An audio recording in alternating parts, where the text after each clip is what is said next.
Hey, what's up guys? How's it going? Today I'm doing a tutorial on Cinema 4D and RealFlow, so we're going to be talking a little bit about that today. But first of all, I'd like to really say thanks for getting me to 1,000 subscribers. I really appreciate it. You have no idea how much this means to me. I'm really excited about it, so I just want to say thank you all. I have something special for you guys coming out here pretty soon. I've been working on it for a while. I'll try to have that released as soon as possible. I'm not really giving any details on it now, but you will sure find out what it is soon enough. But anyways, yeah, I just wanted to say thanks real fast, and I've kind of got, I guess, a present for you guys for helping me get to where I'm at now. So anyways, let's go ahead and get started with this tutorial. Let's talk about some of the things you're going to need first. You're going to need Cinema 4D, of course. You're also going to need RealFlow, and you're also going to need the RealFlow plugin for Cinema 4D. I'm not going to cover how to install the RealFlow plugin or how to get it for Cinema 4D. You can Google search that. I really don't have time to show you how to do it, how to download it, how to install it, but it's actually pretty simple. Anyways, once you have this all set up, you got RealFlow, you have the RealFlow plugin for Cinema 4D and Cinema 4D itself, you're definitely ready to go ahead and get started. So with that said, assuming that you have everything you need, let's go ahead and jump into this. So I'm going to open up Cinema 4D, and just for the purposes of this tutorial, I'm going to be using a text object. So we'll go to MoGraph, MoText, and let's just name this to whatever.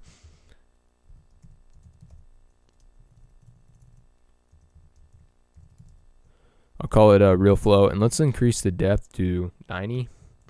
That should be about good. And right here we have the option to change the kind of font we want. So we'll give this a second to load up. And let me find a font I like to use. I guess we can use this one. This one's not bad. Let's just increase the horizontal spacing here. Space this out a little bit. Alright, so that's what we have.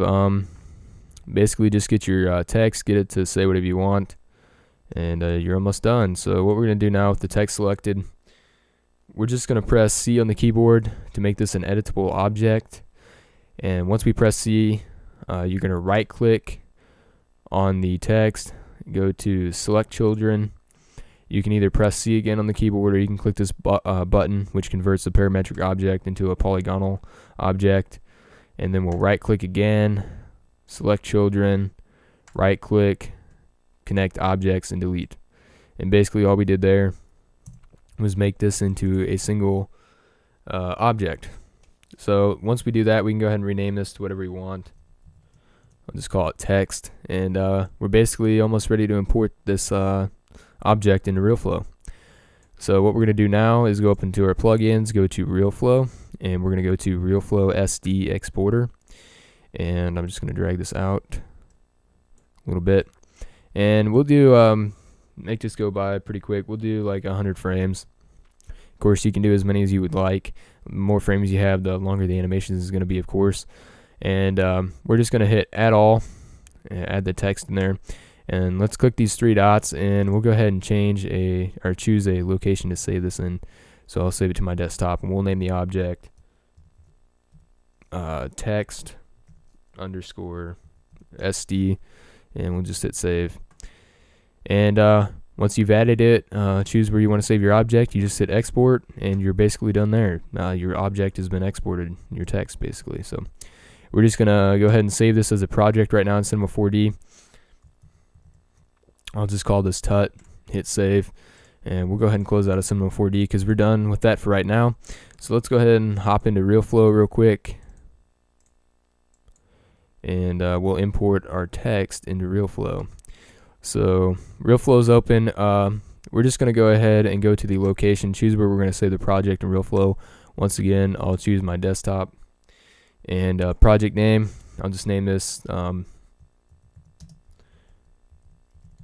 tutorial RealFlow, and you're just going to hit create new project. Alright, little basics you need to get down first if you've never worked with RealFlow. It can be a little tricky and a little bit confusing to figure out how to navigate and pan around in here, since it's not like Cinema 4D. what you're going to have to do is, if you want to rotate, you're going to have to left click and also at the same time hold Option or Alt on your keyboard, depending on if you're Mac or Windows, and then you can actually move the mouse around and rotate, as you can see here. Now, if you would like to pan around, you're gonna have to have a middle scroll wheel on your mouse. You're gonna have to click down on the middle scroll wheel and hold Option and move the mouse around, and you can pan side to side, up and down, and whatnot. Okay, and then this is rotation. You can also use the scroll wheel to zoom in and out, as you can see here. And also, if you press 1 on the keyboard, whoops, I adjusted my brightness. Press 1 on the keyboard, you can get different views.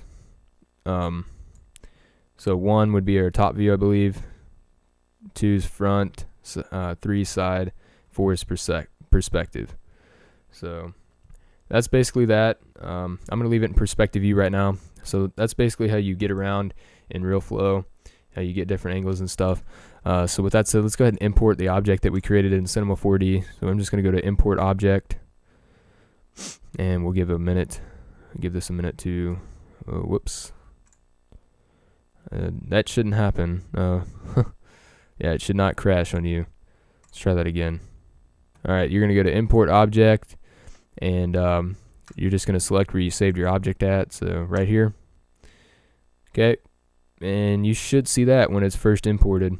And I don't really like those green lines, so what I'm going to do is I'm going to go up to View, I'm going to go to Scene Shading, and you can either do flat or smooth shaded, doesn't really matter, but there we can actually see our text a little bit better.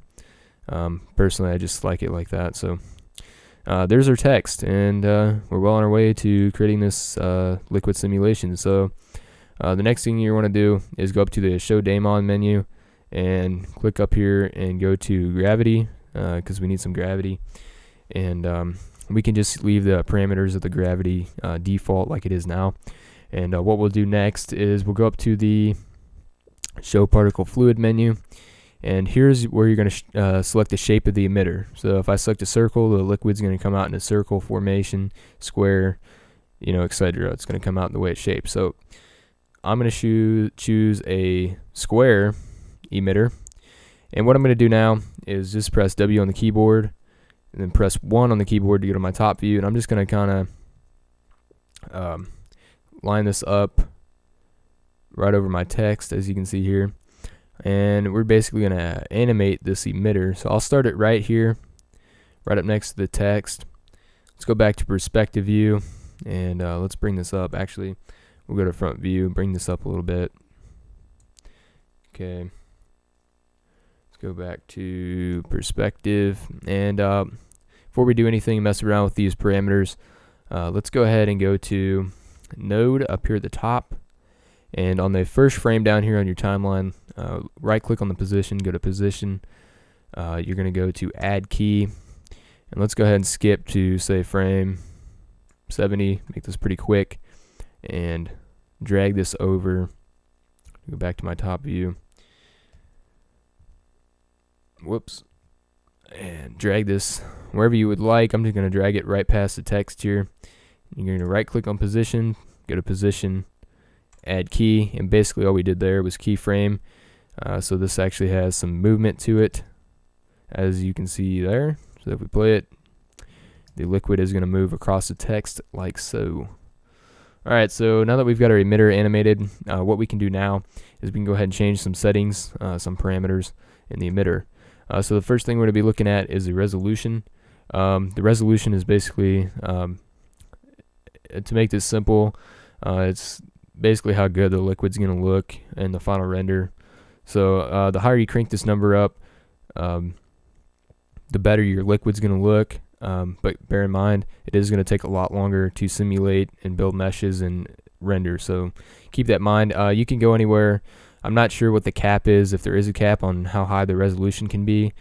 Not quite sure, but I do know the higher the value, longer it's going to take to simulate and render. So for the purpose of the tutorial, to keep it kind of quick, let's just do 3 for now.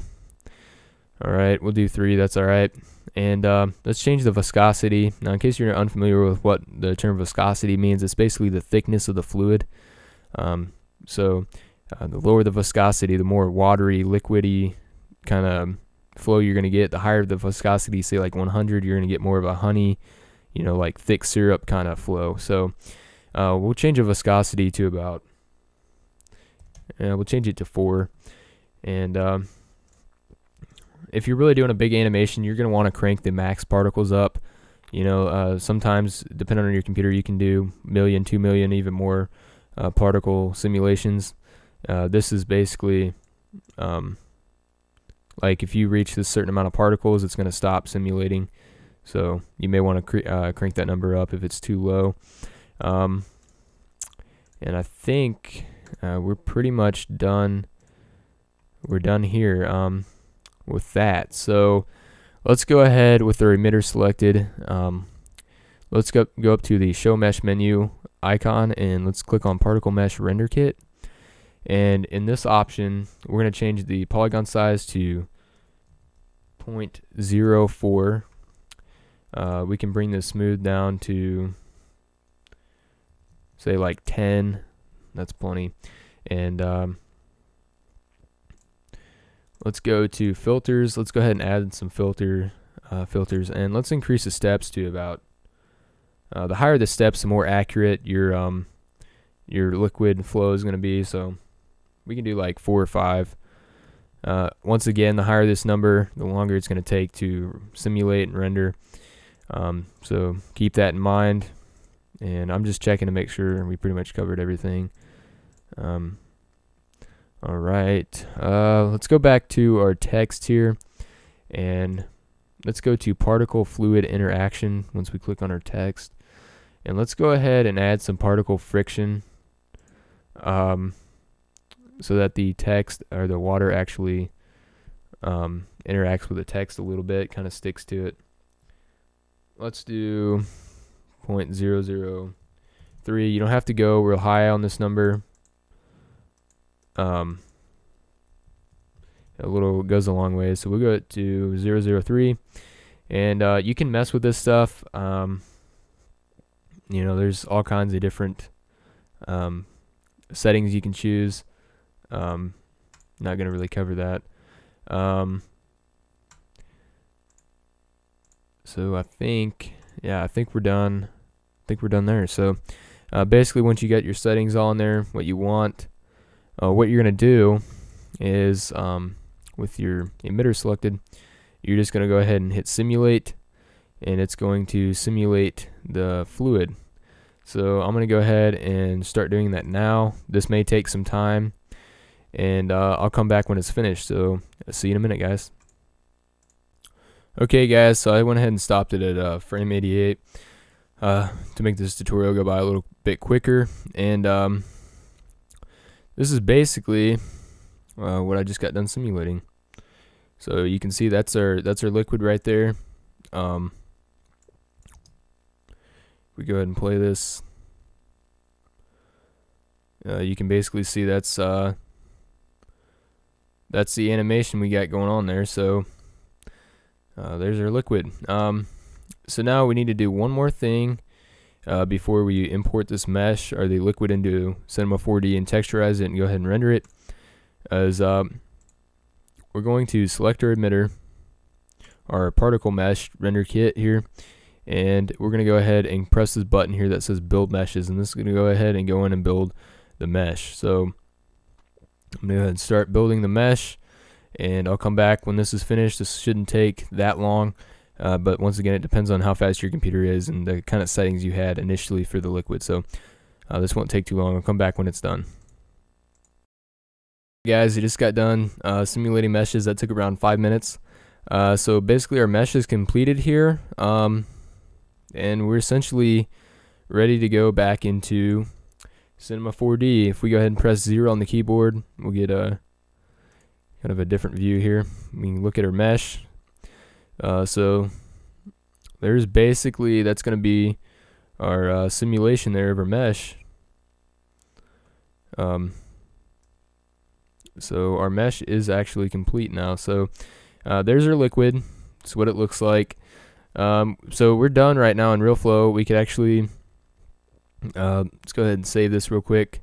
say the project. Let's go ahead and quit RealFlow, and let's open up our project we saved in Cinema 4D. Now don't move the text or you could screw this up, so leave it just as it was when you saved it. And right now we're going to go up to plugins, go back to our RealFlow plugin, and we're going to go to RealFlow Mesh Importer. And in the RealFlow Mesh Importer, let's go to end frame. I believe it was like 87 or so. I'm not quite sure on that.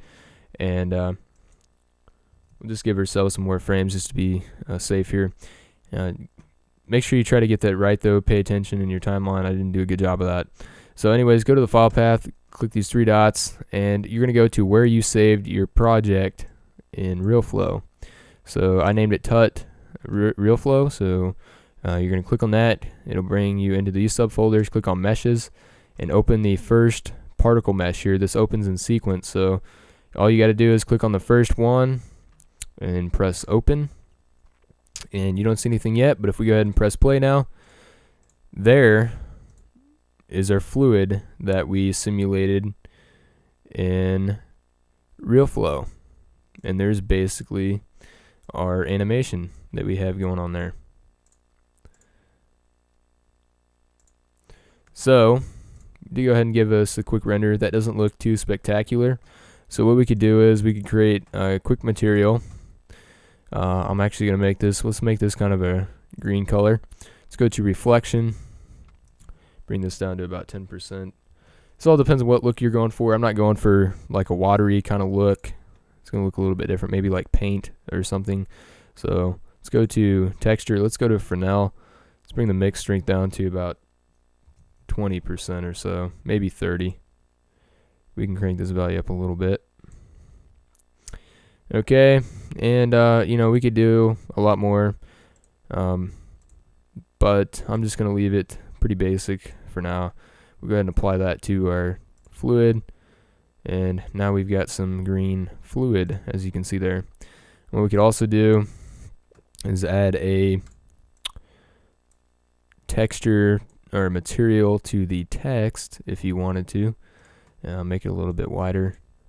Actually, that darkened it a little bit. You don't have to do anything there if you don't want to. But now what's really important here is our render settings. So at this point in time, you could actually go in and animate the camera, which would be kind of neat. Let's go ahead and drop in a softbox from Grayscale Gorilla's Light Kit, and drop in this one, a couple of those, and let's rotate this one around to about right there. That looks about good. And give this a quick render. Okay, so you can already see the fluid's looking a lot better. The softboxes definitely help a lot with making your whole animation or your picture look so much better. So you can already see what we got starting to come together a little bit. There's our fluid. Now what we're going to do is we're going to go into our render settings. Let's go ahead and change our width to 1280 by 720. And you make sure you select the frame range, all frames, so you render out all the frames in your timeline. And let's go to save. Let's save this as a QuickTime movie. And we'll go ahead and click these three dots, choose where we want to save this, the final render, and name it.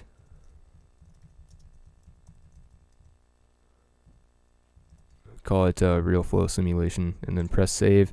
So that's where the final render is going to be exported to. And if you're using reflections on your liquid, you're definitely going to want to change the anti-aliasing to best if you want this to look better.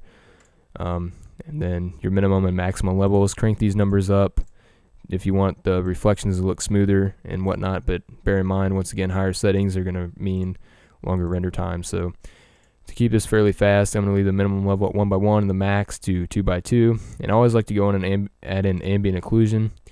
And once again, you're making this look that much better, so it's also going to take longer to render. Just keep in mind, anything with rendering, the better it looks, the more time it's going to take to render, obviously. I mean, it makes sense. And there's two options you're going to want to pay attention to: the minimum and maximum samples. I don't know if you noticed in that last preview render that I just did, but you might see some grain in the darker areas and the shadows and stuff, where it looks kind of grainy, and that doesn't look too good. So to get rid of those, if you see a bunch of little grainy dots and you don't like that, you can increase your minimum samples and maximum samples. So like I'll do 140 and 120. And if you're still getting grain, just keep cranking these numbers up until you get rid of it. But once again, it's going to take longer to render, so keep that in mind. So right now at this point in time, I'm going to go ahead and pause this and do a quick render and see what we got, and I will come back when it's finished rendering. Okay guys, just got done doing the render preview. If you can see down here in the bottom left hand corner, that took 1 minute and 21 seconds to render out this one frame. So anytime you're doing liquid and you're adding reflections and higher render settings, each frame is going to take a while. That's why the one video I put up with RealFlow, it took about almost 20 hours to render completely, because each frame almost took nearly 2 minutes to render. So yeah, that's basically what we got. It looks pretty nice. You obviously could bump up the resolution. This would look better. Play around with the settings, the friction, the viscosity, and each time you're going to get a whole different effect. So it's really neat and it's really cool.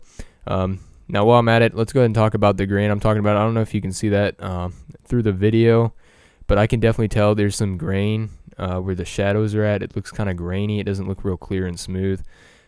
So you could increase the anti-aliasing a little bit, and also go back into your render settings under ambient occlusion and change the minimum and maximum samples. Keep bumping that up till you get rid of the grain, and that should definitely take care of the problem. But that's basically it, guys. When you're done with this and you get what you want, you can always animate the camera, do whatever you want, really. I made a tutorial on how to do that, so if you're not quite sure, go ahead and check out that tutorial. It should give you a pretty good idea of how to animate the camera. And basically when you're done with this, you followed exactly what I did. You can click this button and it will start rendering the actual project. Then you just have to wait till it's done, and you'll have your simulation. So that's basically it, guys. If you made it this far, congratulations. I know I've talked a lot and it's been a lot to take in, but if you made it this far, I really appreciate it. And once again, I'd like to say thanks for 1,000 subscribers. That's really awesome. I'm really excited to be where I'm at. You guys have no idea. And yeah, I think that'll do it for this tutorial. If this helped you out, you found it helpful, please leave a like down below. Leave a comment. Let me know what you guys think. If you haven't subscribed to my channel, please do so. I'll keep putting out tutorials and doing the stuff that I do. And yeah, I think that'll do it. So I will see you guys later. Peace out.